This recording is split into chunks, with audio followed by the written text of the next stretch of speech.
আমাদের যে 5 দফা দাবি বাস্তবায়নের কথা ছিল সেটার মধ্যে একটা দফা আজকে বাস্তবায়ন হয়েছে, হাইকোর্ট আমাদেরকে রায় দিয়েছে। এখনো 4টা দফা এখনো বাকি।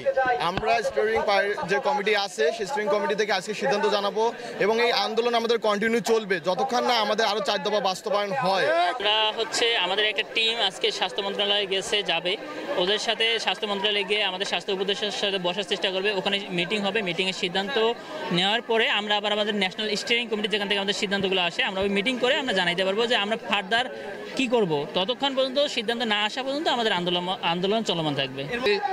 আমরা আজকে সারা দেশে স্বাস্থ্যসেবার কিছুটা ব্যাহত হচ্ছে, তবে আমরা আমাদের জরুরি বিভাগ, আমাদের সিসিইউ, আইসিইউ, আমাদের শিশু ওয়ার্ড এবং আমাদের লেবার ওয়ার্ড, গাইনি ওয়ার্ড এবং প্রতিটা ডিপার্টমেন্টের অ্যাডমিশন ইউনিটগুলো আমাদের পর্যাপ্ত ডাক্তার দেওয়া আছে।